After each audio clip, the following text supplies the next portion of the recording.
later. No problem, sir. So let me just see here.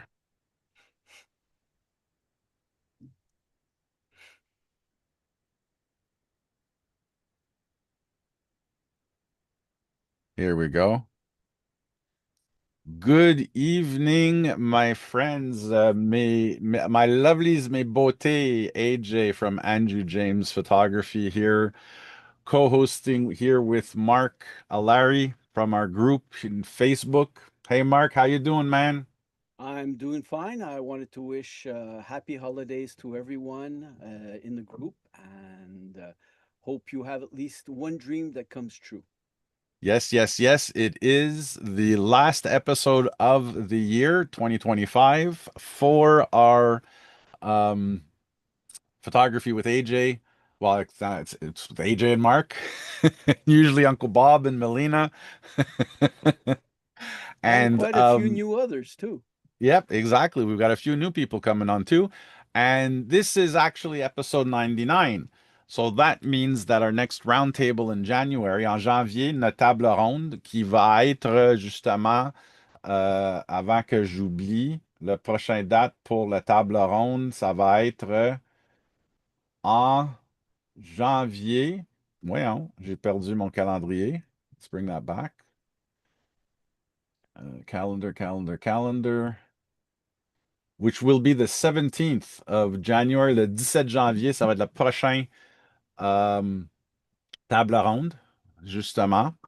Barring any earthly, godly, nature wide, comment est-ce qu'on dit ça, des events that might either advance the day or send it a little bit further back. We are Boxing Day. Justement, c'est quoi Boxing Day en français?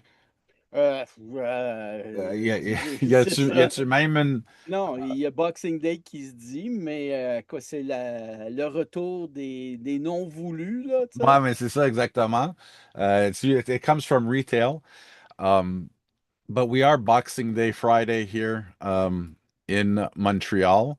And I'm on, this is my first week of vacation that's finishing, starting my second week tomorrow, which I'm very much likely going to.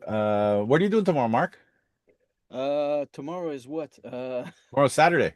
Tomorrow. No, it's because don't forget I'm retired, so it's like I lose track of time. I don't know what day I am. Tomorrow's Saturday, and nothing officially, but like I say, I have to check with my boss because I she has got to give me permission to buy other stuff. So it's like, it. Same here, same here. But tomorrow I was thinking maybe going down to I can't remember one of the parks in Drummondville. I've been okay, told from friends that there's a beautiful nature park in Drummondville that's really interesting to shoot in black and white. Um, so I was thinking maybe going down there either tomorrow or, by mind you, tomorrow seems to be like it's going to be the best day because apparently they're calling for sun. Sun and not too cold either, if I'm not mistaken. you're gonna have to check that because if I'm not mistaken, we're in the -25 range wind factor. Tomorrow? I don't know tomorrow. I know today was cold. I was out shoveling up. Oh, see now all of a sudden tomorrow. Now they're calling for snow. No, attends, hold on. Demain dans la journée. So tomorrow morning it's supposed to snow, but in the day from 9 a.m. it's going to go from -12 to about in the afternoon down to about -9 and then back up again, back, or I should say back up to -9 and then down to -12.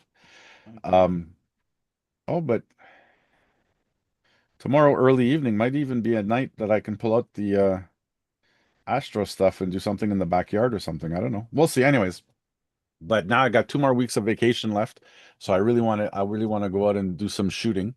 I did some development this week, as you can see over here. Let me pan the camera over, so you'll notice over here. It's coming. I got all these films now that I gotta scan. Oh, wow. and see what I can do. Whoop, up, up, go up, up, up, up, up. So I got about 12 rolls here that I've got done from 120 down to 135. And hold on, let me bring her back to me. There we go. Um, You and sounded. also I fixed up the bathroom, la salle de bain pour mon chambre noire. I had to reseal the window. Oh, And this time I took your sage advice um and used gaffer tape instead of duct tape, not duct tape, masking tape. I used masking tape the first time around, and I okay. constantly had to recolle, la fenêtre because it kept with just the weight of the cardboard box. Because I used a cardboard box as pour bloquer la lumière. Okay. Puis le masking tape, il se décollait. Fait que là, j'ai un rouleau de, je pense, c'est 6 pouces ou c'est Okay. 7 pouces de large. It's freaking huge, man. And it was a pain in the ass pour décoller.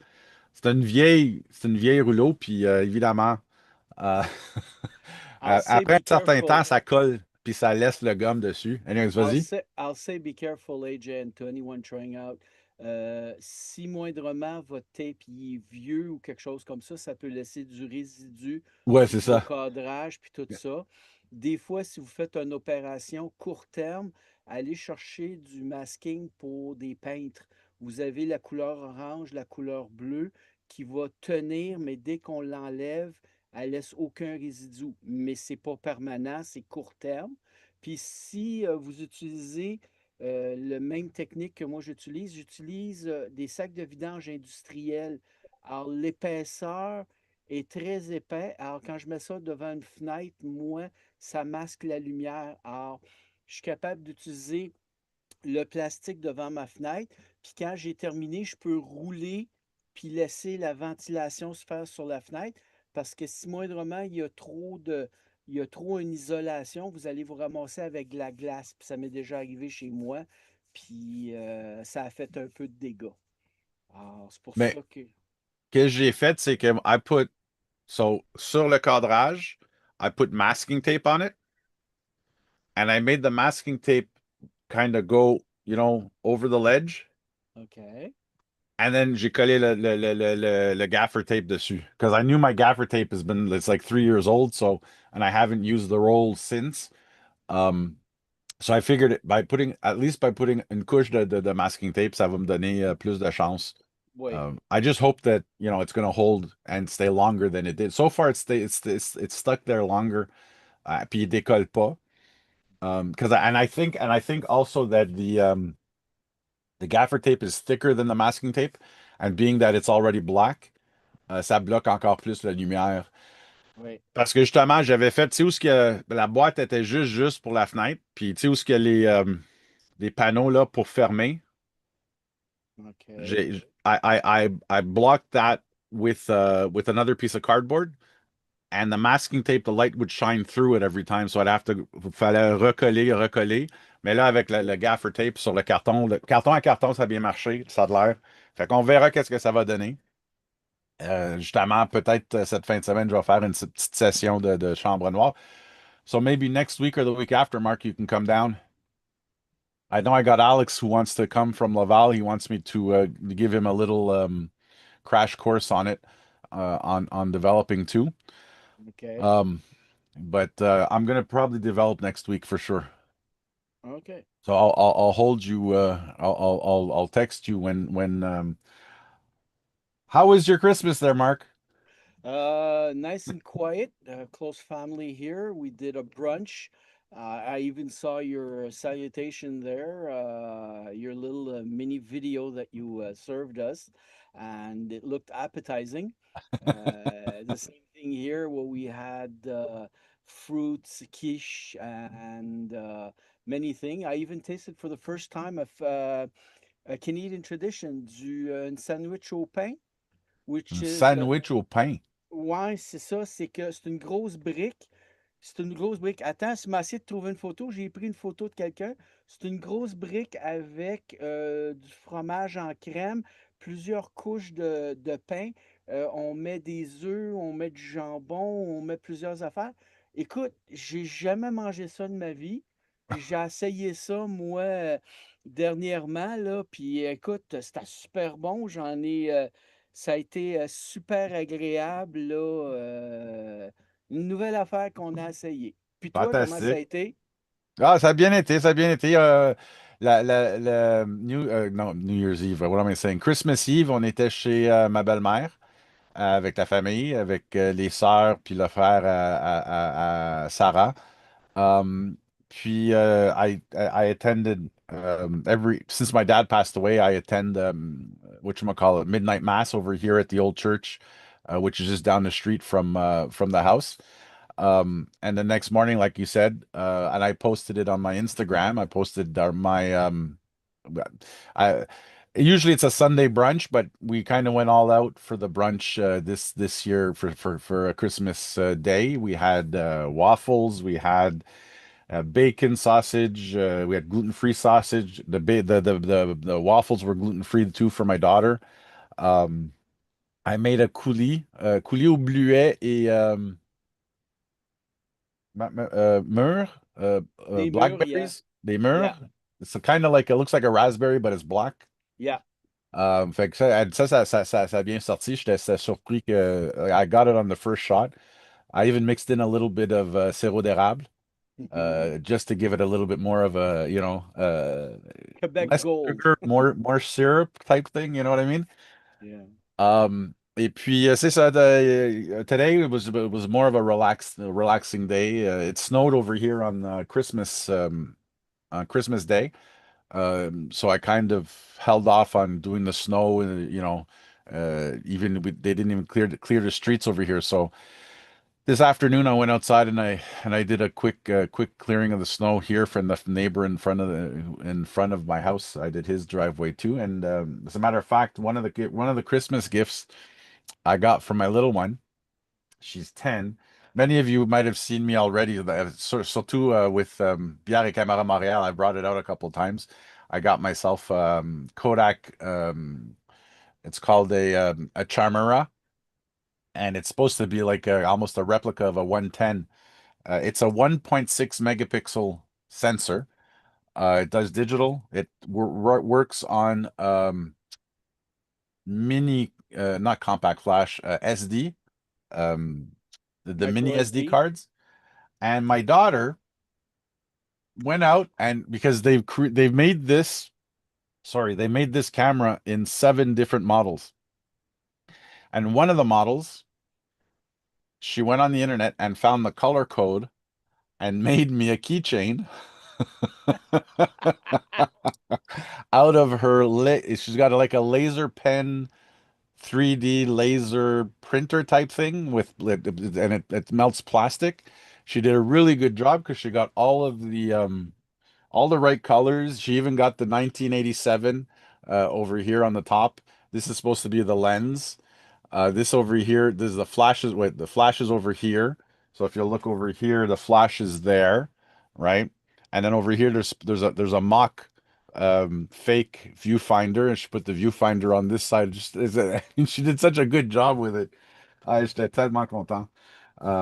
Fait que now I'm gonna have that on my keychain now. But no, we had a great day. We had a great time. Um, just taking it easy.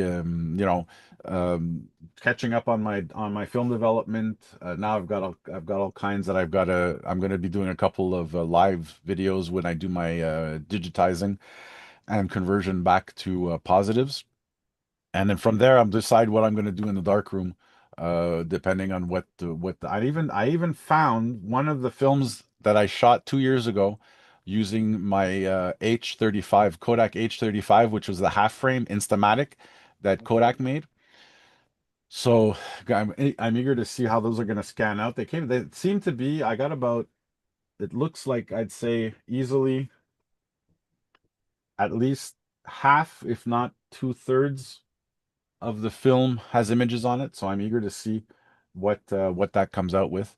My colleagues at work are going to be ecstatic because our Christmas party is supposed to be the weekend of the 17th in January, And these many of these photos were from Christmas party 2 years ago. So they're gonna finally be able to see them now. They keep telling me how I'm so bad at printing and scanning my and developing my films. But otherwise, yeah. So without any more delay, Mark, what do you think? Should we go and take a look and see what people have submitted? Yeah, if I'm you a little bit take late just a myself. Oh, yeah, there we go. just a fraction of a second. So this Yep. is what we're talking, but officially the name it's a tradition. So after that, well, we can get down to we So can get that's down. your sandwich? Yeah, it's bread, but the bread is cut instead of being sliced vertically, it's horizontal, and Okay. you build that up, and really And it's good. covered in cream cheese. Yeah, it's covered. Well, it's not only cream cheese. There's a special mix Okay. to have it done, but inside it's all layers where you have eggs, ham, chicken, and many things. Nice. And so it was good? Oh yeah, it was a very beautiful experience. It's not something, like I said, that I ever tasted, and I'm 58 years old. Yeah. So at least, Let me get this straight. You slice it like a cake yeah, and then you eat it with a fork? yep. Okay. All right. And a lot of people love it more when you reheat it the day after. So the person made this, brought it in, and when people left, I had to give extra slices to everyone leaving because they wanted that for eating today or tomorrow and this and that. Really? Oh yeah. So you had a nice party then. Oh yes, sir. Very satisfying. How many people were you? I think we were nine. So it's like it's not the parties that we used to have when we were, I believe, when I started dating my girlfriend, the 20, 30 22, years ago. yeah, 2030, where you're something like 40 people and you Oh select the yeah. music and things like that. Our Right. friend Leo, who used to help me DJ once in a while, who would come into the party and it's like it was loud. It was lots of energy and things like that. So that's why I was explaining to someone. My son never lived through that because we got small families, and when you get people together and things like that, and with age, you tend to want to have something which is smaller, a little more quiet, where you can get close to people and talk to them, Yeah. and so Oh yeah, different 40 era. years ago, 40 it changed, I would say probably about 20 years ago. Yeah, 40, 30 years, 40, 30, 50 years, well, 50 years ago, evidently there were big parties. I mean, my grandparents, I remember, well, I remember it was before my time, but I'm saying the stories they used to tell me, my grandmother, my grandfather, with the company. I mean, they used to have a Christmas party. I think there were hundreds of people with them. They'd have it at the yard at the workplace, hmm, literally, I think in the garage. And they invited. That was the time when companies had big Christmas parties, and they invited the customers, and they invited all of the affiliated families, the customers, and this and that. And then all of a sudden, I think it must have been in the late '80s to early '90s. That's when it started to really die down, and then evidently, from what my grandparents would tell me, is that they because they were doing a lot of work for the city. They had to kill those kinds of parties because um some people thought that they were showing favoritism to these particular customers they were inviting year after year to these big parties. Anyways, a long story. yeah. But times change, and that's the Families way have things gotten go. smaller also. Oh yeah, definitely. I know that, like, at one point we were doing my mom's side of the family, um, and I'm the oldest of my generation on my mom's side, because my mom was the first one married of my grandfather's family of 9 kids, 5 boys and 4 girls. Um, Mom was the first one married, so I was the firstborn. And I had found out, I think about 30 years ago, I think I had counted about 109 cousins of my generation. and I was the first in line.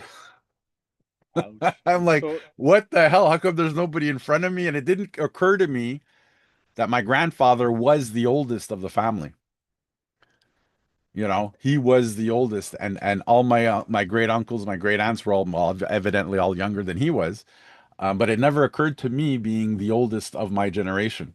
But we did that. I think we did that every 10 or 15 years. We did a big party like that. And then evidently, the great aunts and my mom's cousins, um, it never got passed on to my generation to continue that. But there's a lot of people. I mean, we filled up a hall. I think we were close to 200, maybe 250, 275 people. And we used to they rented a hall to facilitate the whole event. Um, but what do you want? Not even weddings, even lately the latter part of the weddings years that I was shooting weddings. I mean, you'd get one or two weddings of 100 and 125 or more people. Um, I think honestly, so I quit weddings in 2023, and in those last 5 years, I think I shot one wedding that might have been 400 people. And I mean, it was a big family, but it was also a very, very, it was Italian, evidently, and the family was very traditional. But there was close to just over 400 people, if I don't mistaken the number of people that were there, and that was the biggest wedding I think I did towards the latter part of my career in event photography. I did a couple more in the very beginning, like 2005, 2006. But again, there were Greek wedding. One was a Greek wedding, one and a couple were Italian weddings. But the average was, between I'd say 100, 125.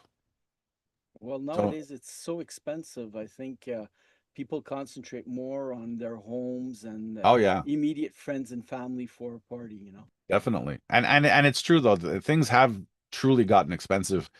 Even, you know, I mean, it's granted that, everybody deserves their pay or their whatever wage they charge. But I look at stuff today. It's and I would say also specifically just in like on the retail end, things have gotten out of hand price wise in the last couple of years. It's ridiculous. Even looking at the cameras and looking at the lenses that are coming out in the last couple of years. I mean, the prices, they keep saying that it's all inflation and it's all but I don't know. I think we've really gone haywire with the price of cost of living has gotten so out of hand lately in the last couple of years. I'd say since the pandemic, really. You, Mark? Yes. Yeah. Unfortunately, and the supply chain is always slower. Yeah. Stores don't keep on the shelves as much as No. they used to. So Yeah. basically, anytime you call for something special, well, it's going to take, you can order it, come down, give a down payment. That I have no problem with. Yeah. May It'll take 2 weeks because I wanted something special. I was looking for paper, printing paper for a dark room, and Yeah. I was looking for 5 by 7, a box of 100. Right. And I found a place where they get, sure, hey, no problem, we have it. Okay, so when can I go pick it up? And the guy says, well, you're gonna have to order it, and if I'm lucky, I'll have it in the new year. So it's like it shot the plans of before Christmas. Well, especially with that kind of stuff because don't forget it's perishable, right? Well, it's perishable to a point. Everything when it comes to, well, specifically alchemy, right? It's all chemistry, it's all organic. Not that like I look at this RPX roll, these Rolei RPX 25 rolls of film that I have here that was given to me. Um, the date is for February 2026. I mean, February 2026. Now, I got this roll as a gift from apparently it was from my I can't remember the rep of the distributor who distributes the raw life film gave a box of film to my director, and my director separated it amongst the employees who shoot film. And I mean, it's February 2026, but this roll of film is black and white. I can use it for the next 10 years. It's still good, What you know? happens when it passes February 2026? It goes black? Well, it's not that. It's that with color film, because of the dyes age and they become less sensitive to light, right? So the colors become faded, but black and white is black and white. Even though there's an expiry date on it. There's even a big discussion, un débat là-dessus, with many of the experienced film photography podcasters out there, that when it comes to black and white film, the whole rule of film that's 10 years old, or for every 10 years you overexpose it by one stop, it's not necessary for black and white film because, and it's true in a sense because I've got film from 19, I think it would, no, it wouldn't be 1978, it would be 1982 in my, I've got some Tri-X, Kodak Tri-X, which is 400 ISO, and I shot it box speed as is, and I got perfectly exposed film, and that was from 1982. So, Okay. when it comes to black and white film, it's not as important. But, paper has, I got an extra box of 8 by 10, box of 100, um, just because I like to always have extra paper.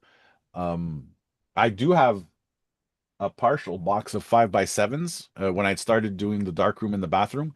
Um, but I just found that the 5 by 7s were too small, and I can just cut an 8 by 10 in half, and it'll give me about the same thing anyways. Say, pour ça.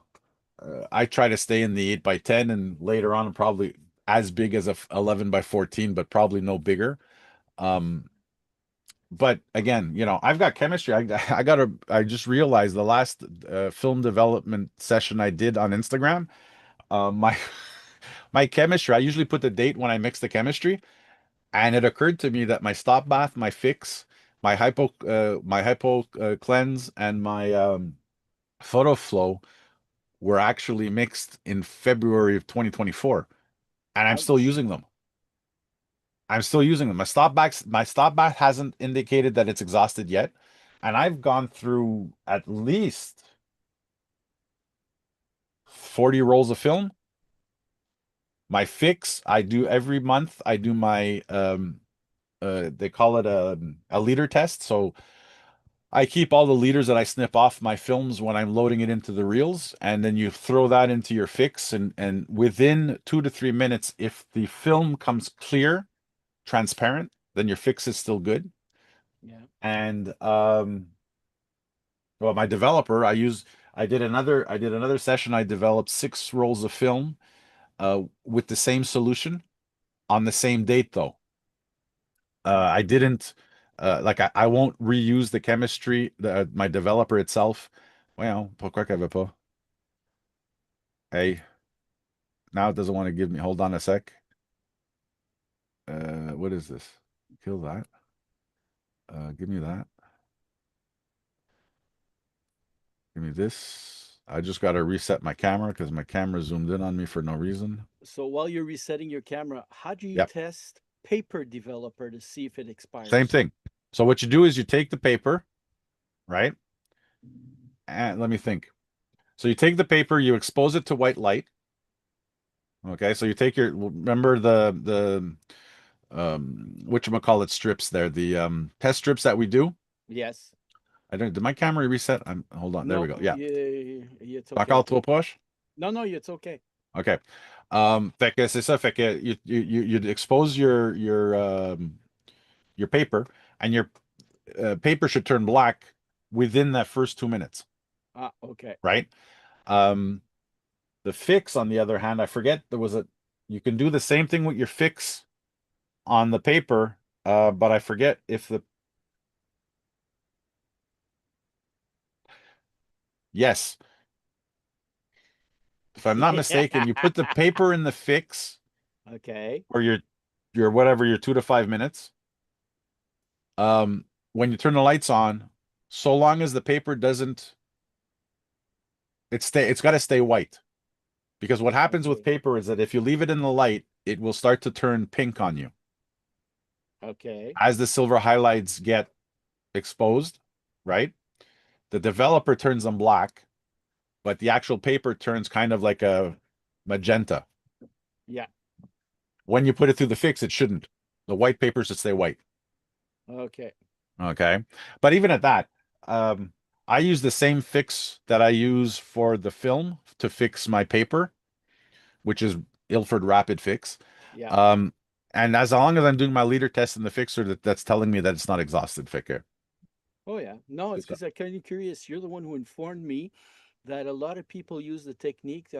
I use shampoo bottles for 1 liter of developer and fixer and this and Right. that. And it's an opaque bottle, so it's like it's very dark, no light gets into it. It's almost full. So basically, there's no air to oxidize my developer. But Hmm. you're the one who came out and told me that it was a practice that you could get marbles and put Yes. it in your container Yeah. to fill up the container more by displacing the volume. So And by doing that, you have less air exposure on your developer, which exactly. help conserve it longer. Like you said, if it's for film, it's a one-time use. You use it for a one occasion of developing. Yeah. So And I use the same. I've learned because it's happened to me at least twice. Um, it's very easy to contaminate, or I should say yeah, it's very simple to contaminate your developer, surtout when you're developing film, if you're using the same graduated cylinder for your developer, your stop, and your fix. Because as stop bath neutralizes developer, fix, if you have a drop of fix in your developer, it will literally turn your film transparent. okay. You will not even see the writing on the sprocket holes of what type of film it is. It just completely wipes out all the silver, because that's what fix does, right? Fix removes the silver highlights that are not developed by the developer. It's kind of like a bleach, but not a bleach in a sense. So if your film has never been touched by the developer, well, the fix removes everything, Yeah. the emulsion completely, right? No, you got to be careful. Oh It's yeah. little details that can sort of ruin. People wonder why something happened to their film or something like that. For that, you got to be religious Oh, absolutely. when you take care of it. That's why now I have one graduated cylinder that I've actually marked DEV on, and I only use that for the developer. Um, and as a matter of fact, that's what happened to me is I contaminated my, which the last roll of film, I had to go through a full 10-minute wash because I had poured my photo flow, my used photo flow at the end of the session. I poured it into my hypo clear. Now, technically, they're both kind of a sudsy, soapy liquid, but I didn't want to, ruin the film. So what I did was seeing that the I had not, I don't know if I forgot to mark the dates on them when I mixed it, or I actually forgot in 2025 to start a whole new batch of chemistry. But like I said, as long as I was testing it, um, that for me is literal, and that's the true way for me to know if my chemistry is good, and if it's still good, I'm going to still use it. Hmm. I tend to be a bit of you know I was going to lack for a better word. I know in this generation we don't say words like this anymore, but I tend to be a little Jew when it comes to my chemistry. If I can, si je peux l'étirer un peu plus là, j'essaie toujours de l'étirer because evidently film photography costs money that digital photography doesn't cost money. So I try, if I have to, like if I can, I will always try to extend the whatchamacallit of my chemistry. Just Um just a fast story there, yeah, AJ, yeah. and Vas-y. this can sort of help. I've showed at the club. I was mandated to sort of give a mini course and things like that. Hmm. And when I started, the story is I told them that I used to be a radio operator, a ham radio Yeah. VE2, and so are you. Right. And it was part of the mentality of our generation of ham radio operators to always try to do the cheapest way and the least amount of power to get the communication out across the world. Mm-hmm. So it's like anything I do with my camera, if I can do it myself, I'll tend to do it first.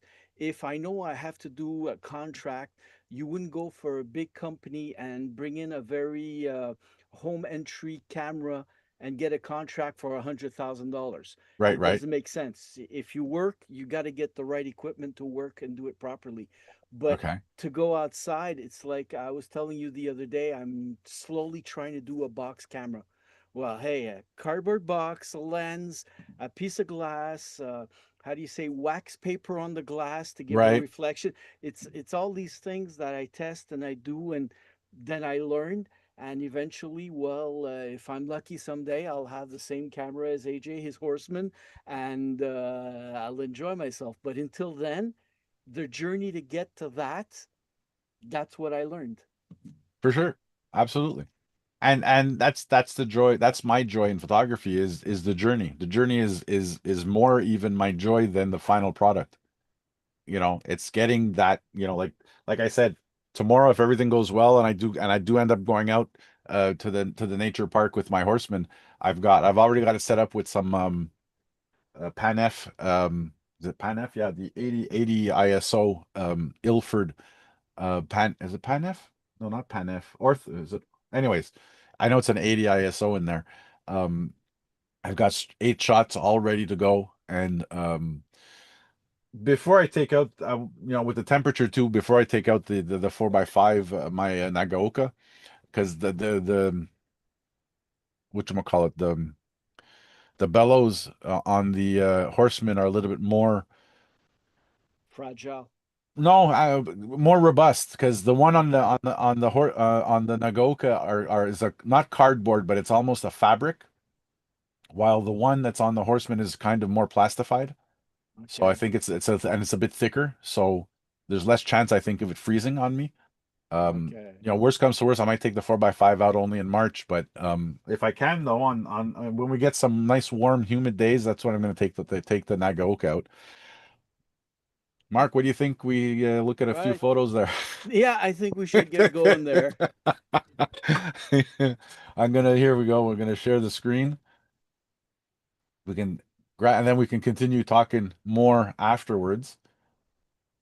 We have as our first image from our Facebook group. Um, Mark, have you got it? Yep, I'm Okay, seeing it. very good. So here we have a beautiful shot here of statues, and I do not remember. I do know this building. I know where the statue is. I cannot place the location right now in my head, but we have une soumission par Milena. Um, Beautiful shot. I love the light. I don't know if she took this with her film or digital, but I like the crop. I like the fact that you have the statues here up in the bottom right, and you have the two people in the background kind of walking away back to back with the statues. What do you think, Mark? Guest spouse. I love it. I love it. I love the interaction between statues and human beings. I have one myself. I'll post it another time, maybe for the next club pictures. And but I do love. It's like the humanity, the statues functioning together, while you have the humans functioning into another direction. So that's what I love about this picture. Yeah. And it's a winter shot. There's a bit of snow there on the statue and just behind. It's a beautiful shot, Melina. Fantastic. Here we have now I don't know if this is a multiple exposure or I see a reflection in I see glass. reflections too, but I love the colors. You know what this reminds me of is the Eaton Center. Tu sais, quand ils font leur fenêtre d'estival, Yeah. the colors really came out nice on this one. And again, Milena, let us know if this is a digital or a film, because it does have a little bit of a quality of film in there. The way the colors are represented. Is it possible it's a restaurant? Because if you take a look, as in the purple section, you look above, it looks like tables, it looks like people. Yeah, it's very possible. So, or Could it's be a an image, restaurant. it's an image of a restaurant in back of the in back of les boules de Noël, the Yeah, because this looks like a table. Actually, you know what? I wonder if it's a multiple exposure multiple exposure or reflection through a window. or a reflection through a window. Yeah.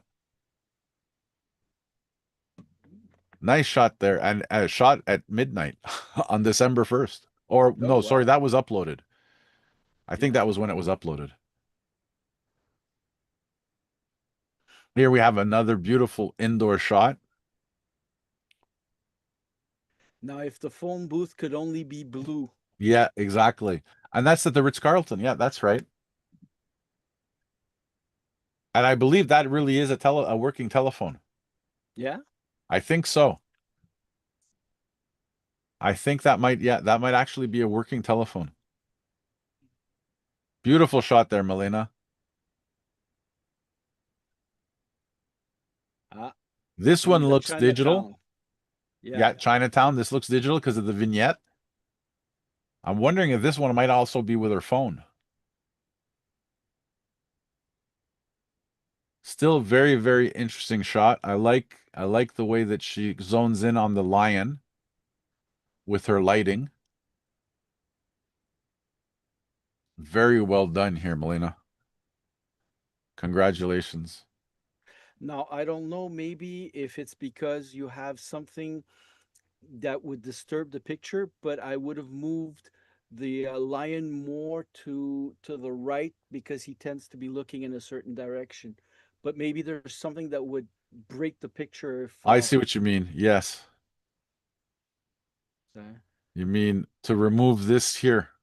yeah, just slightly something like Yeah, that. And it's a but the picture is very good. definitely though. Yeah, this doesn't add much more to that. Well, I don't know, unless she really wanted this tree. Yeah, maybe the star, yeah, so the image of Christmas in that period. Yeah, but still, another beautiful shot from Milena. Ah, this is shot through a window. Yes, that I I don't know if it's a like. car window. I think it might be a car window. She likes to take pictures out of cars. She's mentioned it a couple of times. And if she has rainy days or something like that, Yeah.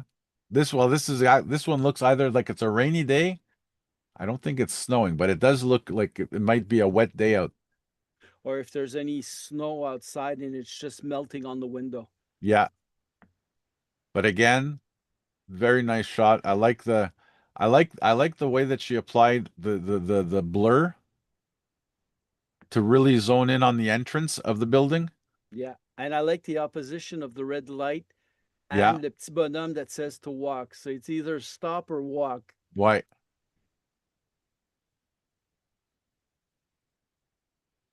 Definitely.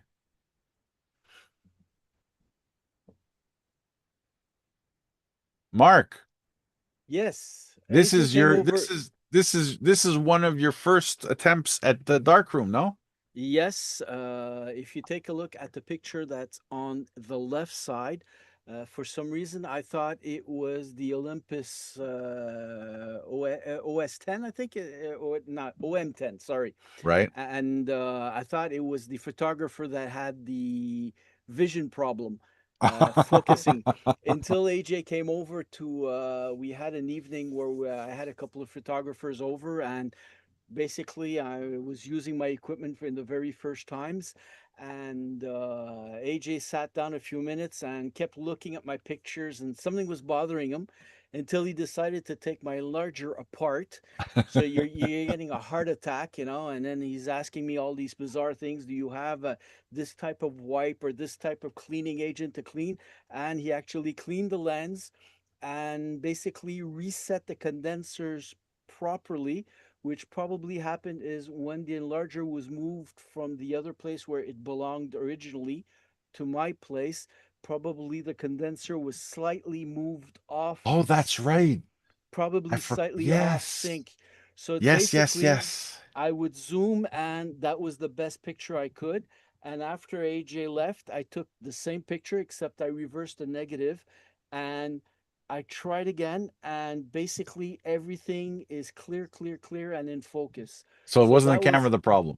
no, it wasn't the camera. The Good. camera, the camera has a softer lens than the f/65 that I have. Yeah. But when you take a look at that picture, it's actually very satisfying because I love that little camera in my hands. It's Oh fun. yeah.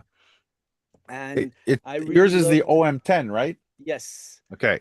it was in the 1970s one of the mass-produced Yeah, cameras because it's an aperture priority camera, that's right. but you have a little module that could plug in, and you had full manual contract, not contract, but you had full manual Exposure. options. Yeah. Yeah, that's it. And basically, the image came out really, really nice. And I loved that picture because I passed by a couple of times in front of that statue where it's an old couple folk together. At one time, I did pass after a snowstorm, and they basically both the couple had about 2 feet of snow above their heads. Oh wow. So it looked like they had hats and things like that. And Right. I try to go back, but I can never get that picture again because I didn't have my camera when I passed originally. Okay. But there was a way to say, hey, thank you, AJ, for the time you invested in But my even the equipment. development on this one is much better than the first one. Yes, You could have dodged a little bit more the tree in this yes, area here, the trunk, and yep, just under the leaves. But otherwise, it's a much better, like even when you look at the ground, you have much more detail than yes, you have in your first image. And evidently, you can see the à côté du tank à propane, you can see much more detail in the fence yes. than you saw in this one over here. Oh, it made a world of difference. The operation that you did on the patient really brought it back to life. Puis ça, c'était un 8 par 10 ou un 5 par 7? 8 par 10. 8 par 10? Yes. Yeah, much of a difference here. I basically have, I think, 16 seconds and a half exposition Yeah, in which I dodged the trees on top yeah. for about 4 or 5 seconds, if I remember my notes Okay. well. But it looks really good. Congratulations, Mark. Thank you. Oh my God. Oh dear. That was at the beginning of the pandemic, wasn't it? Yes, It was well, it was 2021 or 2020 or 2021, I think. it's 2020. Uh, 2020. my parents used to have a farm close to your residence in Saint Julie, and basically you had a comet going through, I believe, at That's that right. time, We were tracking a and comet. basically, unfortunately, the comet was below our horizon, and so basically, I took some pictures, and sometimes I break out some of my old pictures and I rework them to see what I could get out of them. And that was one of them, and I thought it Do was quite you, fun. just so you know, Yes. that telescope is 25 years old. Gee, as old as my son. And that telescope is my first real telescope. Okay. I still have it. It's still working today. I think I've had to clean it in 25 years, maybe twice, like the mirror. You know Okay. what I mean? Um, but that has to be absolutely my, I mean, even when I started astronomy, and to this day, when I go out and I do my sortie d'astrophotographie, or I go out with my astronomy buddies from the astronomy clubs, that is the first telescope on the lawn, and it's the last one to go in the car. No, hey, Every with you, time I bring it, every time I bring it, the guys ask me, AJ, don't put it away until we're done. What? oh, Because yeah. it's some guys, it takes them an hour and a half pour monter leur équipement puis pour défaire leurs équipements. And they always tell me, AJ, no matter what, your telescope, please leave it out until we're finished packing our shit away because there's always something we want. There's always something that you know that comes up that we want to see or whatever, and yours is the fastest one to put away and the fastest one pour monter because that literally that telescope is this. It's two pieces. It's the stand and it's the tube. That's it. Plus the eyepiece and things like that. Do Well, I you have the just I can't eyepieces. Yeah, remember. no, but I mean just the physical. You know, if you look at Phil, il y a son trépied, il y a son monture. Il y a au moins un télescope, un tube qui monte sur le monture. He's got his viseur. He's got his focuser. It's all in pieces. So these guys, you know, it could take them up to a good hour and a half to set up. This thing here, 15 minutes. Oh yeah, it was, and it's incredible the image. For the first time in my life, I saw Saturn, Yeah. and really saw it. Oh, And yeah. it's like it's not what we're used to when you say bring up an image and you say Saturn. It was small, C'est ça. but it was there. Pour ceux qui ne savent pas, ça, c'est un 8 pouces F5 or F6. It's the focal length on it is 1200 millimeter, 1200 millimeters. It's an 8-inch or a 200 millimeter diameter mirror on the bottom of the scope. Um, and I have a 2-inch eyepiece focuser, so I can put 2-inch eyepieces to get a really nice wide view. And Mark, you're absolutely right dans le sens que même moi, quand c'était mon premier pas élément, mon premier objet que j'ai en temps de les planètes, when I pointed it the first time in 2020 at Saturn and saw Titan, I was blown away because the year that I did it was one of the years where Saturn's rings were literally tilted towards us. Yeah, And you could see the rings completely around the planet. It was something else. It looked like somebody was hanging a mobile in front of my telescope. I See? actually did that, but no, we won't say it. Mais ben, ça, c'était un cadeau de ma femme, ça. Ma première télescope, c'est elle qui m'avait donné ça comme un cadeau de Noël. Yeah, Okay. yeah. And actually, 4 years after that, I got my Minolta 7D, which was a 6 megapixel APS-C body before full frame existed, and that was my birthday gift in 2004 from her. Okay. So I could say she started me out in astronomy and in photography. Actually, digital photography, that is. Mark, I love this shot. I Well, absolutely love this shot. originally you didn't like it when I first put I it didn't? on. No, well, yeah, AJ, you don't not like a picture. You've never done that to someone. Yeah. Let's say you criticized it heavily because basically la plume, the feather was actually very dark till about half of it. Okay. What I did is on the candle, I reworked it and put it a little darker where you have the smoke. So the smoke comes out more than it originally did. Right. I think that the skull has more of a volume and is more 3D. Okay. So those are the thing. And basically the book, well, you have a little more texture with the leather than you previously had. It's one of our first broadcasts that was put on. Okay. And basically, you found the concept good, but it was a beginner photograph, you No, know. no, for sure. I'm talking basically more than 8 years now or Yeah. something, 6 years that I've started taking pictures again. So, like Well, I said, it's more than that.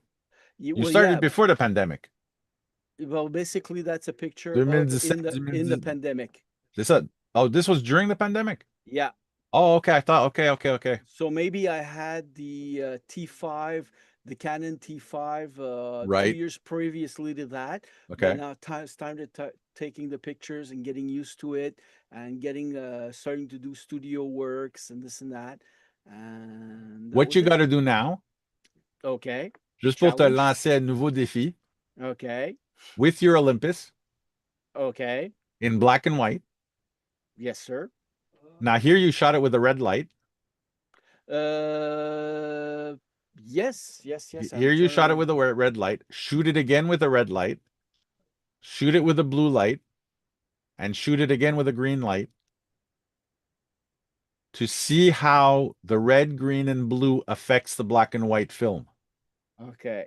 And depending on which film, like if you're, I'm talking about a photogenic that's like whatchamacallit,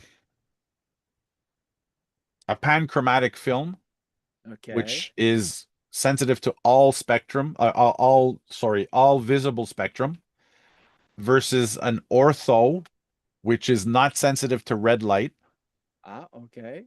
versus a, so that's just blue and green light. Like my dry plates are not sensitive to red light, so they're more green and blue light. Okay. Okay. And actually, I can develop it in the dark room under a red light. So my glass plates, those ones are developed in the dark room with a red light. Um, and the red light doesn't touch that doesn't touch the emulsion. You know what I'm Okay. saying? But a panchromatic versus an orthochromatic. Orthochromatic is sensitive to blue and green, while panchromatic is sensitive to red, green, and blue. So basically a Kent Mirror 200 Yeah, pan. exact, Okay. exact. And if you want to try the ortho, then it's the Ilford Ortho 80 ISO, which sells in 35 and 120 and in 4 by 5. Well, you know, if ever you get to a 4 by 5. Um, yeah, but you know people who have a 4 by 5 that you can borrow. Never gonna risk someone's camera. Oh, Never my gonna please. risk someone's camera. Uh, but just to show you how different, because I would also pour ceux qui ont peut-être pas vu encore, but Mark sent, I don't know if you sent it on the group or you sent it directly to me, that video of that film that was shot in the 1920s, I think. Yeah, I think I sent it directly to you. So give me a Oh, you sent second. it direct, put it into the group so the group can see it, because Okay. they did a kind of a reveal. So what they did was they didn't have the special effects we have today, evidently, and everything was shot on film at the time.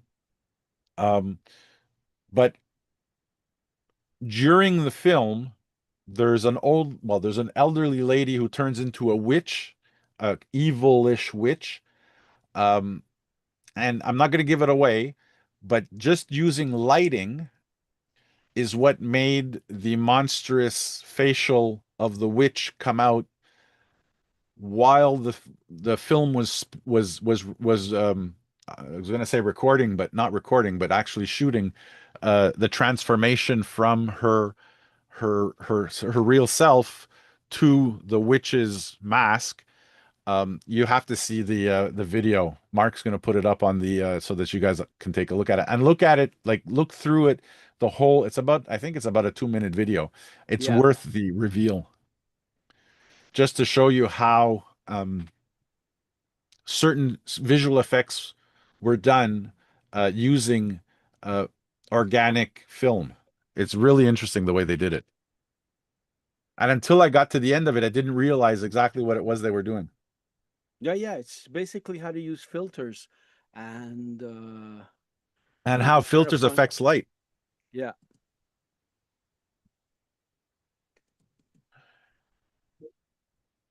But when I saw the red light in this, because the last one if I'm not It's mistaken, on the the original site. one you did in black and white. I did the original. I did in the original. I did the color, and I also tried black and white. Oh, you But tried the black and white. Okay. yeah, basically lack of experience, how to play with the tones and how to. I tend to, when I do black and white, get the background darker, Right. and my subjects I tend to put them a little lighter. Or Okay. depending on what it is, if the subject is totally black, well, I try to create a white Right. background to separate them and things like that. Okay. If I have the ISO is high, Right. I tend to clean up the subject and I leave the noise in the background. Right. It's all these things, more contrast on the subject, less contrast on the black. I C'est tend ça. to try to separate everything and give a 3D popping effect. Right. Well, see, for instance, if you were to shoot shooting a black and white film, if you're shooting through a red filter, it would bring out skin blemishes more. So freckles, beauty spots, liver spots, that stuff will come out more with a red filter in a black and white film. Okay, I tried posting the old movie for with the lady. Yeah. I put it, but it doesn't seem to be coming on your site. So maybe Hold on. you're gonna have to authorize it. Okay, I'm gonna check now. Yeah.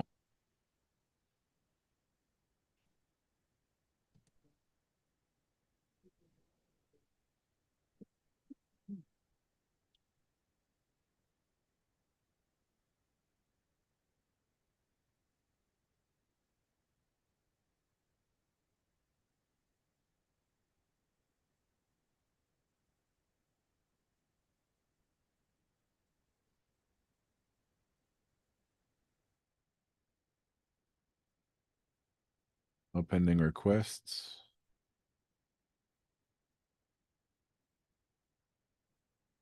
Pending posts.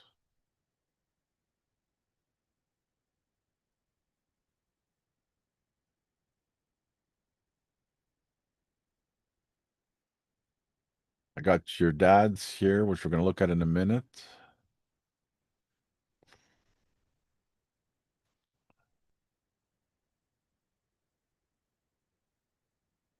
It might just be taking time. We'll go on to the next, and then we'll come back to it and see if it posted. And here's a beautiful shot of your father-in-law here.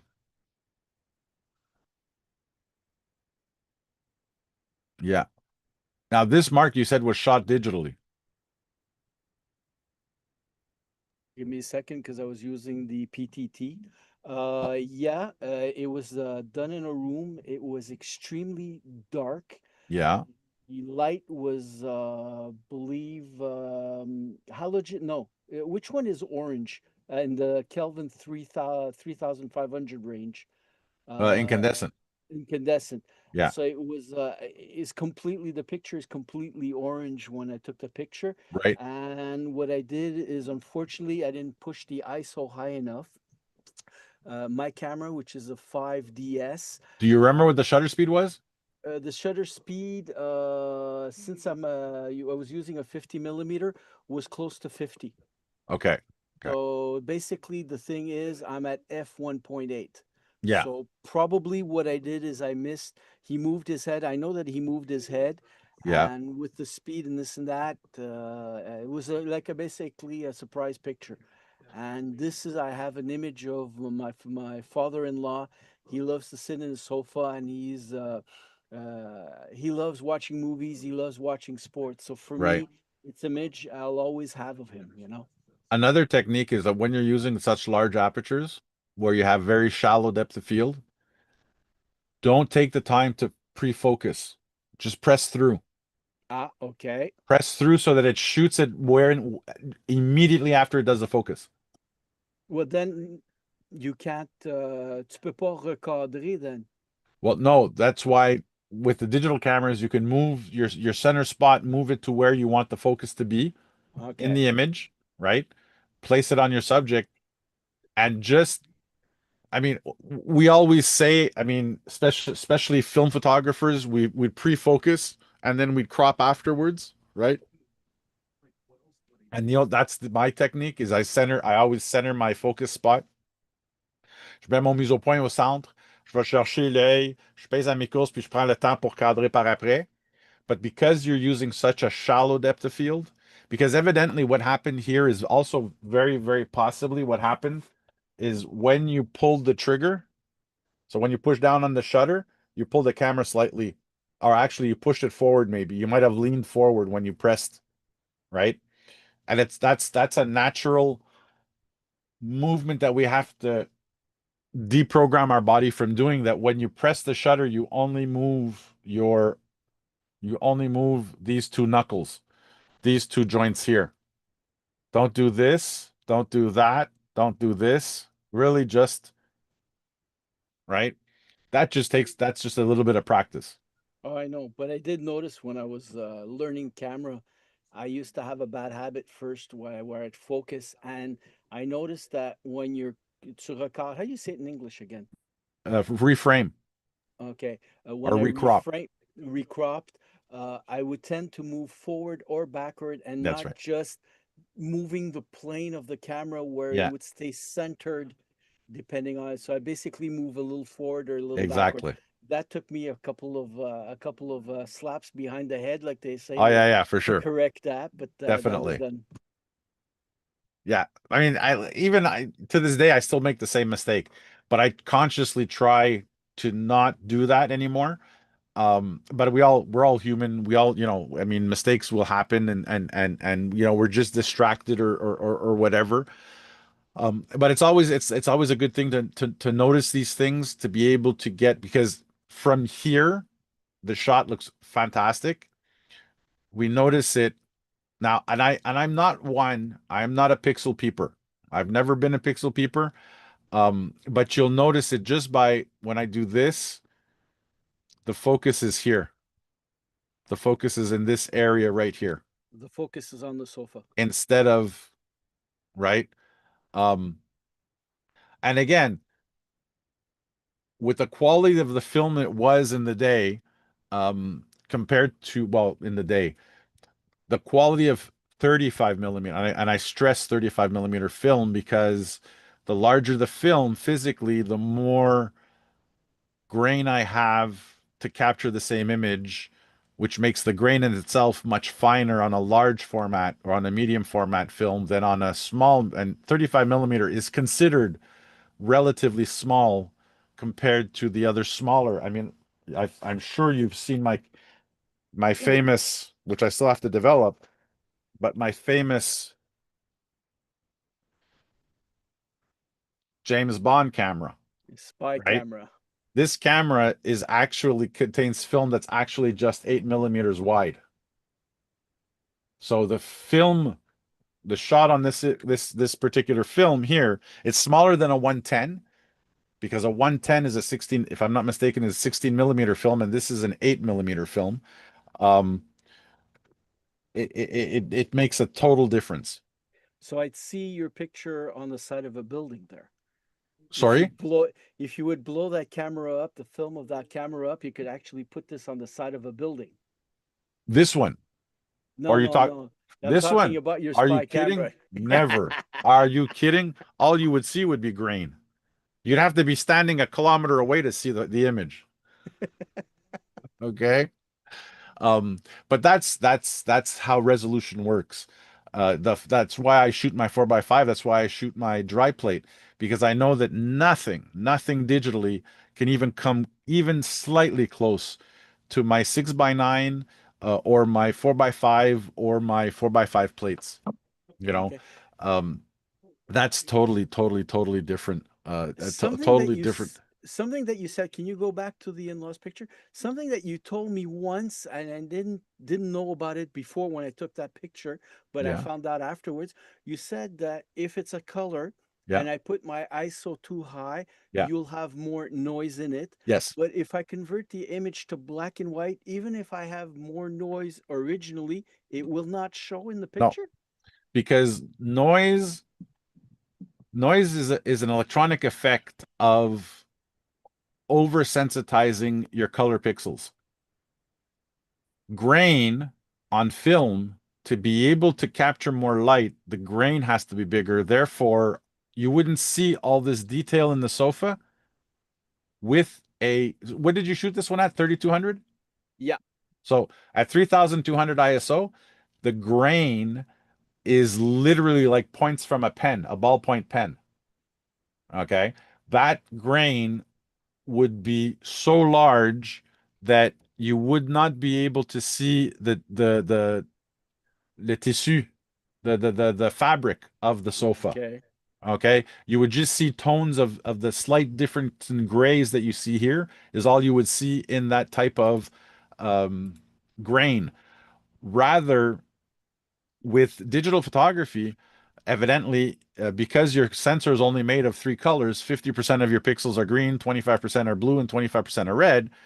What's happening is, and the best way I could probably explain it to the Monsieur, Madame, Tout le monde, or I don't even know what that term is in English. Monsieur, Madame, Tout le monde would be Common to common folk. yeah, to common folk would be so a sensor in itself is based on a native ISO. Now today I'm not talking about dual ISO sensors where they have literally two sensors. One is at a lower ISO, a native ISO, one is at a higher native ISO. And a native ISO means that the sensor itself was conceptualized on one specific ISO being either 400, 800, or 1600. So what we're doing physically to the sensor when like for instance my A7 III, if I'm not mistaken, is a native ISO of 800. So to get the 400, 200, 100, what we're doing is we're lowering the voltage on the pixels, and to go past the 800, and that camera, the A7 III, goes up to 51,200. What you're doing is you're increasing the voltage on the pixels, and some of the pixels are being blown out. Blown out meaning that they're producing so much of their color that it's even affecting the pixels around it, okay, which are desaturating the actual colored pixels. Um, and what you're seeing are des taches de vert, des taches de rouge, des taches de bleu que tu devrais pas voir. So when you turn it to black and white, you're removing the distraction of those red, green, and blue zoned distortions. And it looks more natural in black and white. Okay, so I'll We, do the experiment. I'm yeah, do kind of the curious. experiment. I did it with, as a matter of fact, Abby's 19. I think she must have been 16. Yeah, she must have been 16. She was riding, she was doing her equestrian training on a winter night inside in the arena in the dome, and the lighting in an equestrian center is so typically bad.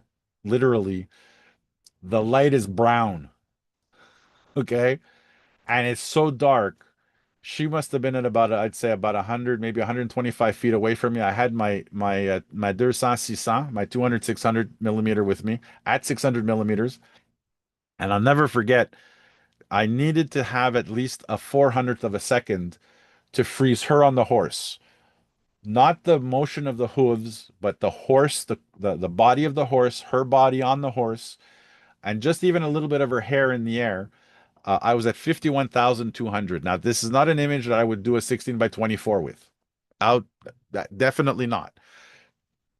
But I couldn't rightly tell my daughter that with all the equipment that I have in my camera bag, that I could not produce a decent enough photo to make her a 5 by 8, literally a 5 by 8 photo that she could not bring to show her friends. It would have just been so ridiculous on my part to say, listen, Abby, with all the equipment in my bag, and you know how much equipment Papa has, I couldn't take a decent shot and I wasn't going to take a chance. I took the chance, I pushed the camera, and believe it or not, I was pretty impressed, even with the noise that it did create and how much that noise can be reduced, that you just cannot touch grain. Grain is grain is grain is grain. It's physical, it's organic, it's in the film. It's baked in, as we say in English, it's baked into the film. You can't get rid of it.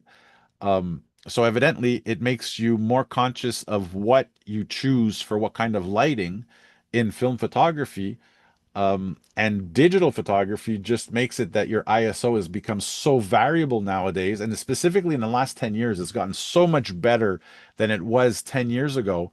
And I'd say you know, honestly, You know what? Now that I'm kind of ranting right now, I'm just gonna stop the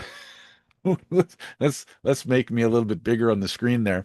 But literally with the quality of sensors since and I have to say that the best as far as the technology goes, I think the best years were 2017, 2018. And it was right around the time that the A7 III was mass produced that the sensors just hit a certain, like a ceiling. So they have not been able to surpass it en temps de lumière. In the case of dynamic range, um, the A7, and again, I'm Sony. Evidently, I'm Sony because before that, you'll see behind me, all the cameras behind me are mostly Minoltas. Um, so I had to endure a long time, Sony getting to a point where they are today. It took them a good, and let me tell you, it took them a good 4 years. They started in 2026. I don't think they produced their own actual camera that was not literally a copy of the Minolta 7D until 2008.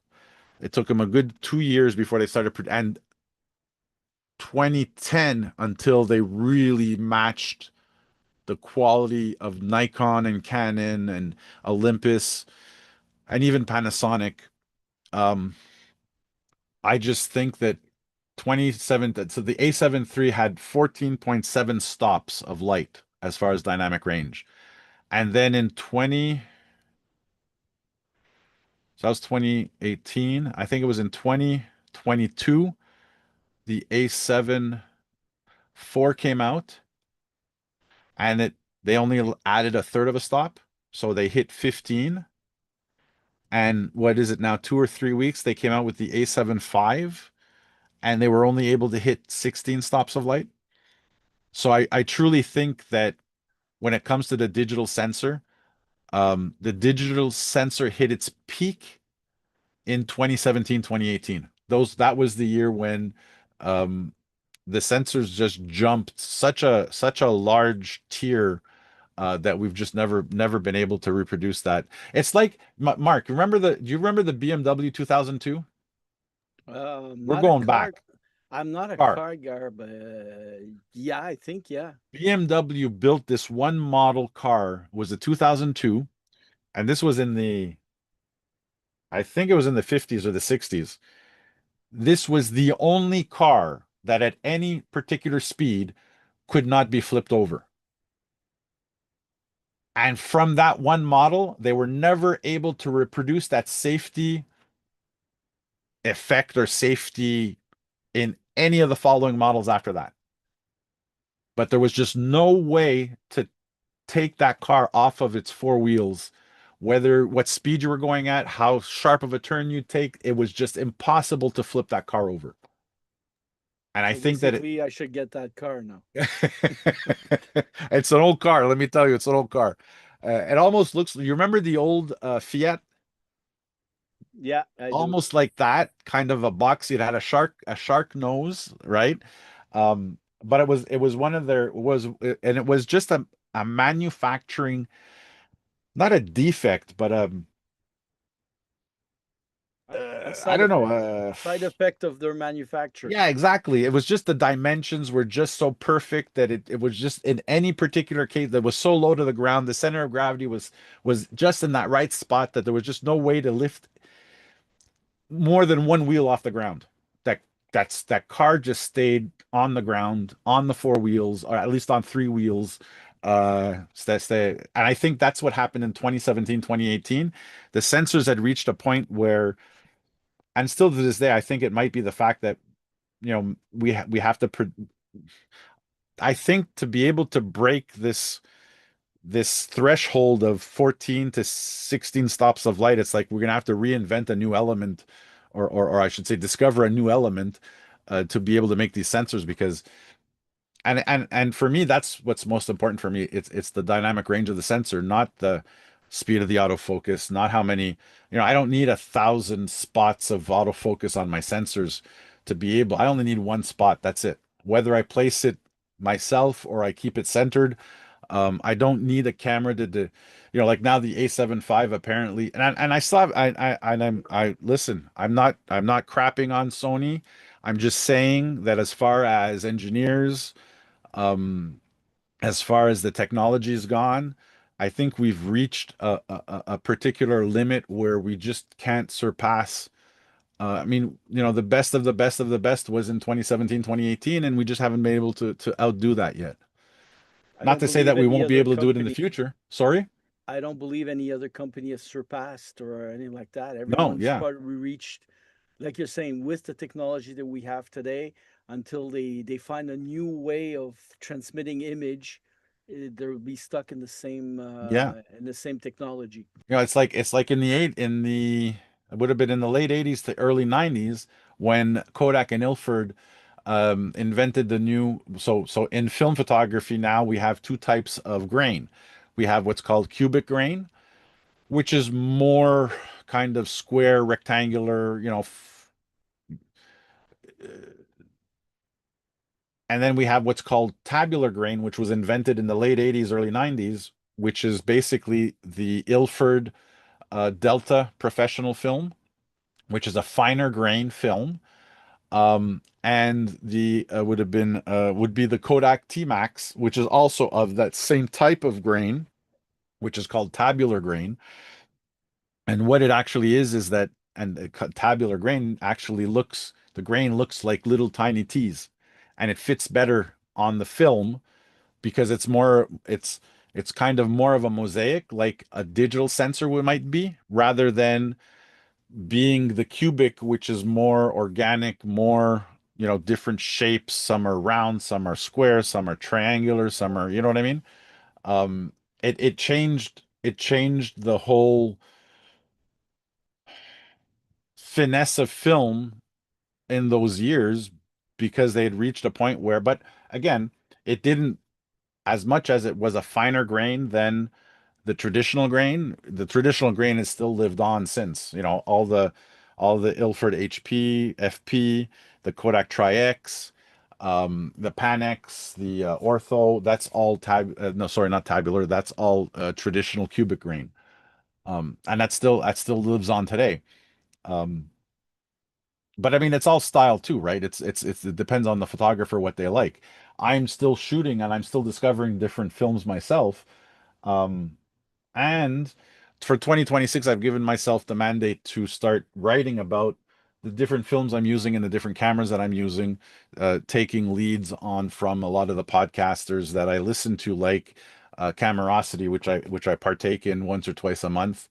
Um, and also the ones that I listen to, like Negative Positives podcast, and specifically Canadian wise, would be excuse me, Classic Camera Revival and Embrace the Grain. Those are some of the podcasts that I listen to constantly, and Alex Lokes, who's of Classic Camera Revival, and also Mike Ekman of Camerosity, both run also Theo. Um, there's James at Classic Camera Revival, Theo in um, Camerosity, and Bill Smith from Classic Camera, who write about their excursions with their films and with their cameras. So I'm going to start doing the same thing to talk about my, and I've got so many beautiful rolls of films of stuff that I've shot, that I can write about. That I think will I'll be able to share a lot of my own experiences with. What films do you prefer right now? They say that you want to be a good photographer, you'll have the same camera, you'll have the same film, you'll use the same paper when you print. Do you have a preference so far? Well, when it comes to, I'll have to admit, um, when it comes to development as the darkroom, I mostly use Ilford papers. Um, because evidently Kodak's not as readily available as Ilford has been. And when I was in school, it was Ilford multi-grade paper that we used. Um, and I was more of a fiber-based paper, although to get back into it now, I'm starting off with the resin coated because fiber-based is much, it's not the difficult, it's just it's a little more tedious because you have to dry it flat. So I have a specific press that we use for that type of paper that's got to be waxed, and there's a lot more maintenance. The resin coated paper, I just hang it, let it dry, it dries flat, and there's very little curl in it. Well, it goes, it's That's the one that easier. you use, Yes, right? that's what I use basically to get an image for the people who are watching. If anyone remembers the old, when you used to print a logo on a T-shirt, they used to have a press. Is that something that you were using for your Exactly. fiber-based? Sorry, my tongue is going one way, my mouth No, is no, going no. the other. But yeah, basically it's a heating element, right? So it's a surface with a cotton sheath that you pull over, and basically and by the way, the image part is on the element, right? So it dries through that cotton layer that's been tightened over to keep it flat. And basically you can put one print on either side, okay? But the resin coated one, being that it's more of a plastified paper, that one, there's the once it's properly washed, the water just rolls off of it and dries. Okay. Film wise, I would say my go-to film today is still um Ilford HP4, sorry, HP5 Plus for um high ISO, so 400, 800, 1600, and FP4 Plus for anything 200 and under. Although I do use Kentmere, which I've come to like very much. The other one is now because I'm getting into more of the lower ISO films. So the Ilford Ortho, Ilford Pan F. Um, Raleigh, I'm starting. It's brand new for me. Raleigh is brand new because when I was in school, I was using AGFA, and AGFA doesn't exist anymore. Mind you, AGFA now has been bought, or I should say, not bought out, but has been taken over by Adox. I think Adox bought all the patents to the film and the paper and the chemistry that they used to have for AGFA. And was it, you said paper, film? What was the other? Well, basically your camera, which you tend to have the one you My have in your camera hand. that's always around my neck is still my favorite, which is my Leica 3F, which let me tell you does take a getting used to because the viewfinder, there's two viewfinders on it. One over here is for focus. This one over here is for cropping for the 50 millimeter lens. And I also have a turret that I would take this light meter off. I have a turret that I can change the viewfinder to depending what lens I was using. I think there's five. Actually, I wonder if it's too far away, but it should be right back here. Right back here. Where's that turret? Should be right back here. Yeah, it is right there. I knew it would be. It wasn't far away. So this is the turret I'm talking about. So each one of these is a different focal length. So you look through the viewfinder here, and depending whether you're like, for instance, a 28. So now I look at a 28 as rather wide, and it has its own um guide à l'intérieur pour ton framing. This is what is this? This is the 50 millimeter. Yeah, this is the 50 millimeter. This is a one. Attends, 130, 13.5 centimeters. So this would be 135 millimeter, which is basically for portrait. And basically, that's what they are. C'est juste des loupes, right? C'est vraiment juste des loupes. I'll next time I come down, Mark, I'll bring it and I'll show you. what it looks like. Um, Other than that, I've got my favorite film kit is still and probably yeah, is still my Nikon kit. I have an FTN, a Nikon FTN, and I have an F3 body. And as far as the lenses, that's my most complete kit, which is 24, 35, 50, 105, 135 and 200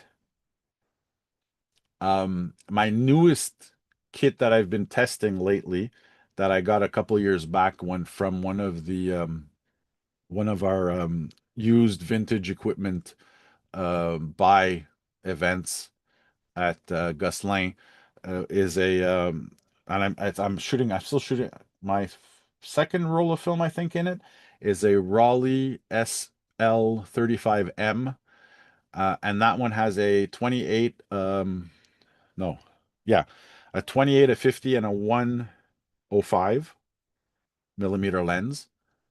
And none of them are really, except for maybe two or three of the lenses on my Nikon, the 50 millimeter and the 35 millimeter.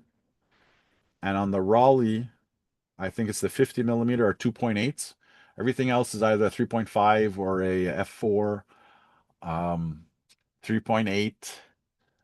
Um, I think my 130, well, no, sorry, the 105 actually on the Nikon is a 3.5, and the 105 on the, no, the 135 is an f4.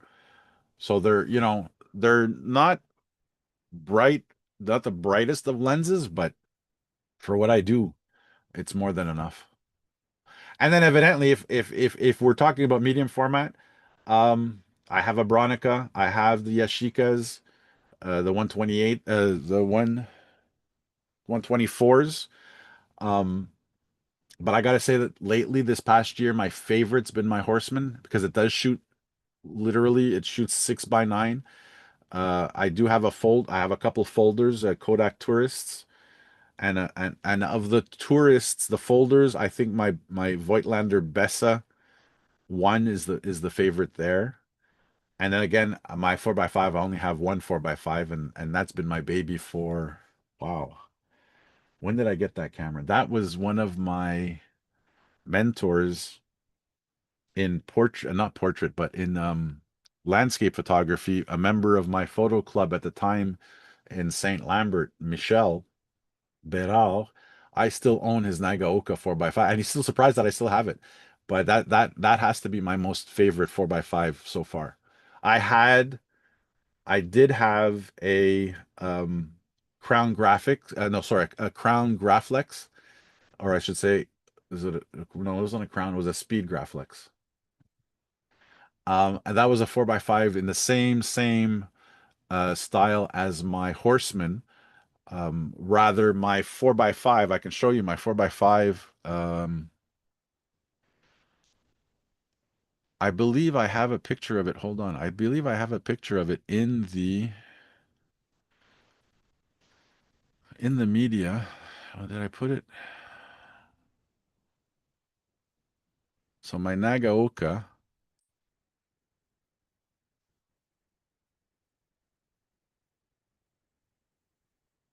No, you know what? It'll be much easier if I just do it this way. Hold on. Nagaoka 4x5 field camera. And my Horseman.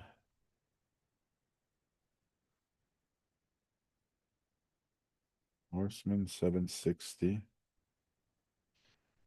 While you're doing your research, Yeah. AJ, if we go back to your daughter's picture on a horse, Yeah. with the progress that was made with all the programs that are anti-noise, would you try reprocessing that picture to see if you would get a better image? Oh, absolutely.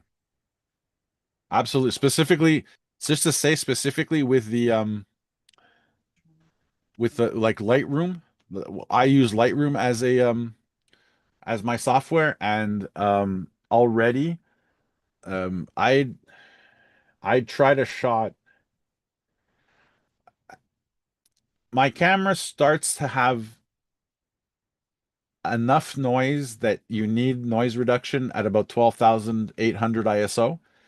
And I'll be honest with you, the new algorithms used with the new softwares are fantastic. You just have to be extremely picky um, on how much noise reduction you use. I never exceed maximum 30% of the filter. And I try to stay in the 20%. Okay, I've used it. I've used AI for certain pictures, and I find it gives a good picture. I've Gives had a some that looked it would look a little plastic because yes, that was the problem with the picture. So right. I play within the 40 range, the 40% range. Yeah. And I got here, I'll show you. So yeah, I'm just going to get a bigger blow up. Let me share this to you. So for those of you who don't, come on, this guy here.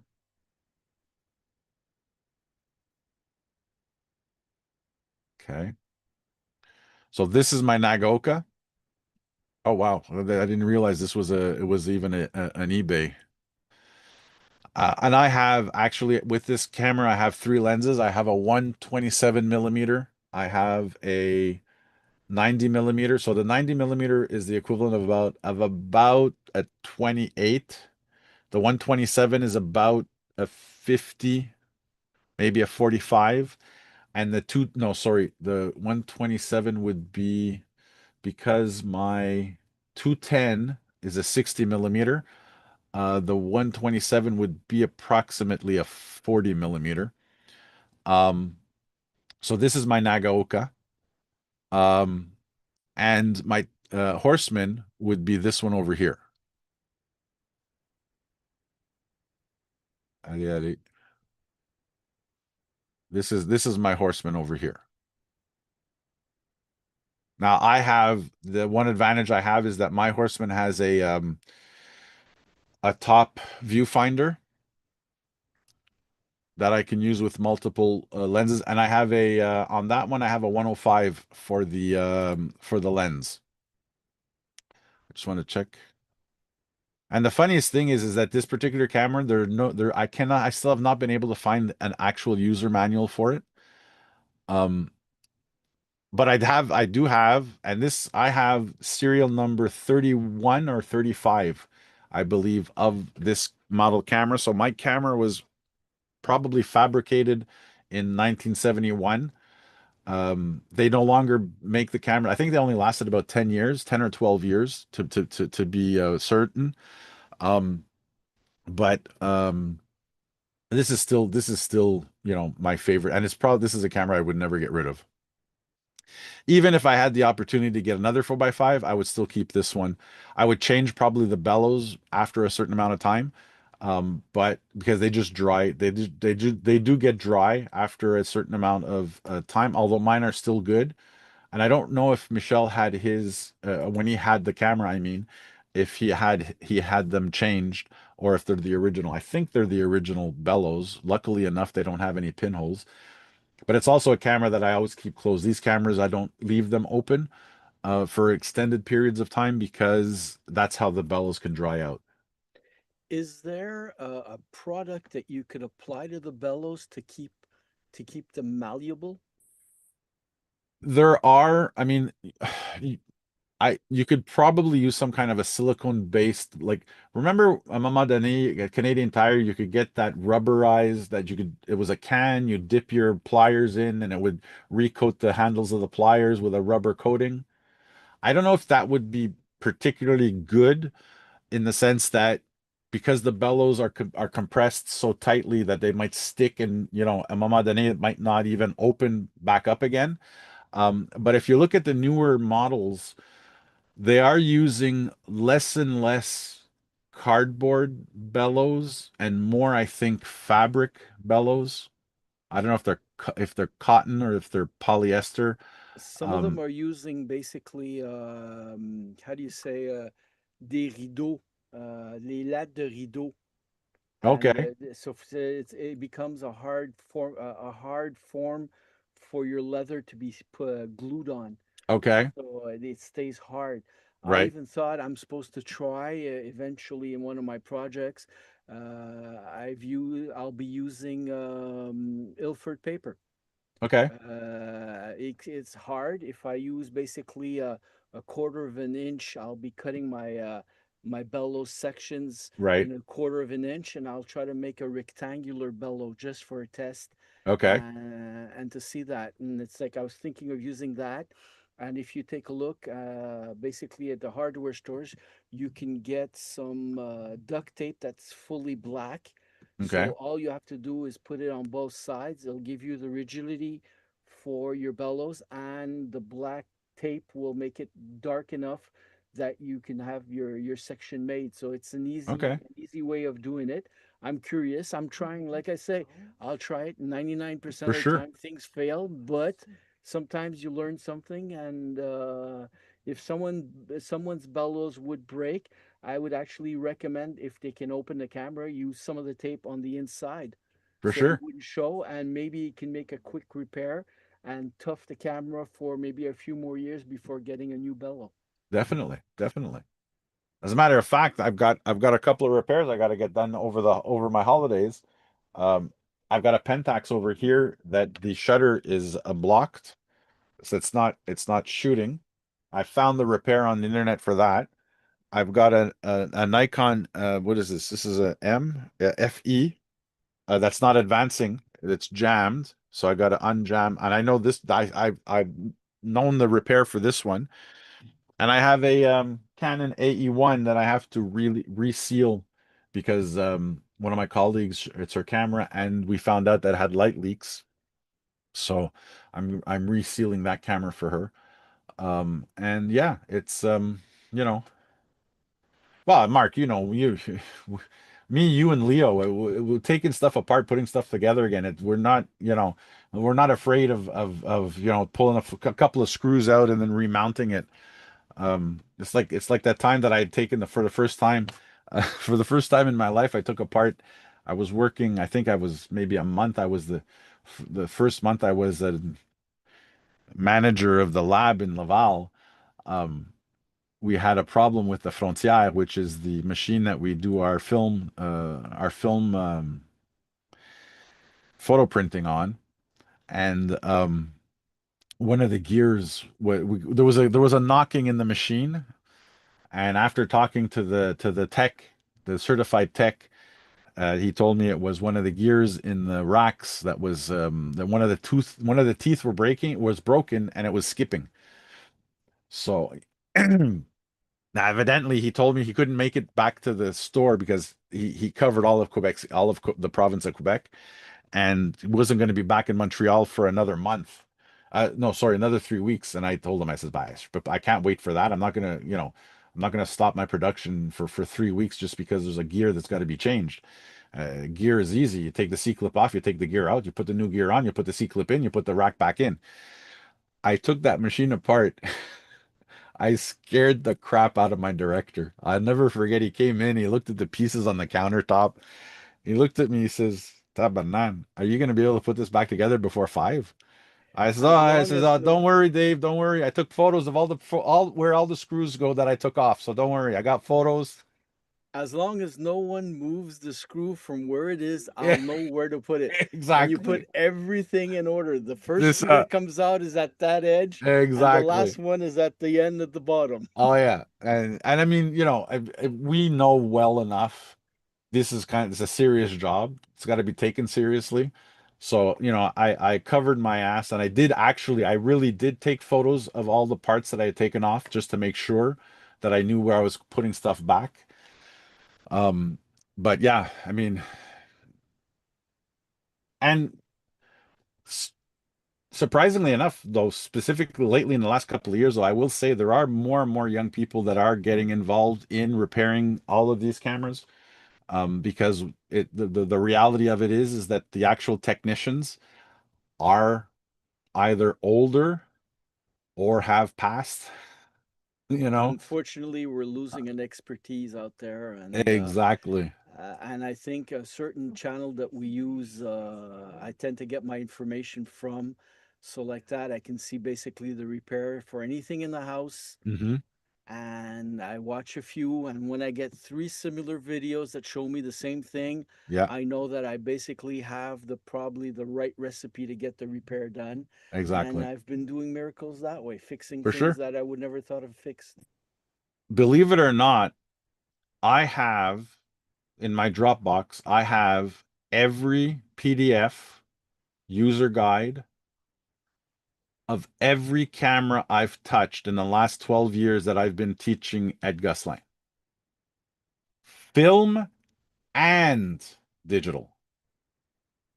Oh yeah. Even the mark that are discontinued, I kept all the user. I mean, what does it cost? It's space on the hard drive. That's all it is, Oh you yeah. know. And It's it's accessible from my phone. So, and listen, I'm human just like anybody else. Yes, I teach on 50 different bodies of cameras, but when it comes to specifics, à un moment donné, you have to go back to the books, you know? I Hey, mean, just something on the side there. I took courses from Creative Live, yes, the oh my music place, God. and they're That's how I closing learned down. Flash.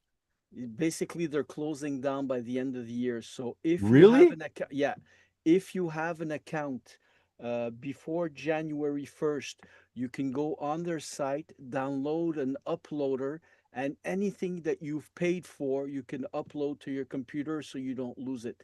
So Really? I wanted to mention that last time we spoke, and Yes. I think you guys, and if anyone has any videos that they've bought from them, to get that really quickly because you will lose it. Okay. I'm going to because I that's how I learned flash photography when I was shooting in 2004 and 2005. Oh, I've used it originally to have explanation of my camera, my 5DS, where they Hmm. explain basically the 3D model of my camera. This button can be used for this and this occasion. This button will be using.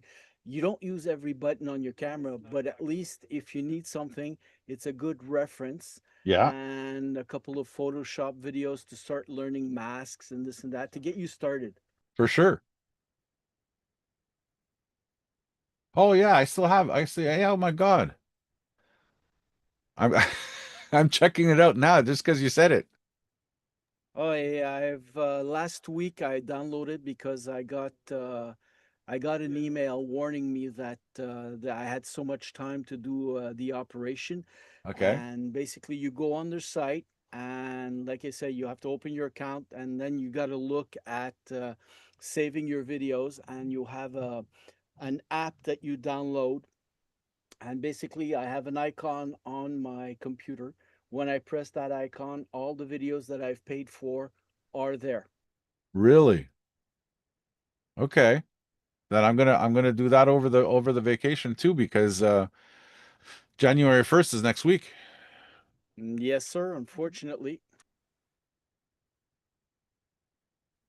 I'm gonna just check it out and I'm gonna go and take a look. Oh my God. Oh my God. In 2013. Ah, j'en ai fait, tabarouette. Okay. I'm gonna go check it out. I'm gonna go hey, I found the downloader app. Thanks, Mark. I appreciate that. Hey, no problem, AJ. Anyways, I'm probably gonna have to slowly Yeah, get we just going. hit our 2 hour mark. Oui, ça a été une belle soirée, ça a été agréable. J'ai appris. Oui, Alors moi, chaque fois que j'apprends quelque chose, je suis heureux. C'est une chose de plus, une flèche de plus dans mon carquois, comme on dit. oui, Puis, m'a prendre 2 secondes pour saluer tout le monde, puis souhaiter une bonne et heureuse année, de la santé, que ce qui est très important. absolument. Bonne année à toi, Marc. Ben, on va se voir avant, c'est sûr et certain avant la nouvelle année là. Mais I wish everybody also a fantastic, super happy holidays, joyeux fête. Christmas is past. Merry Christmas to those who I might have missed. Joyeux Noël. And I will get on probably just for the hell of it for the new year to to send out a little New Year's message out there. In the meantime, guys, shoot some freaking awesome photos. Take care, Mark. Bonne soirée.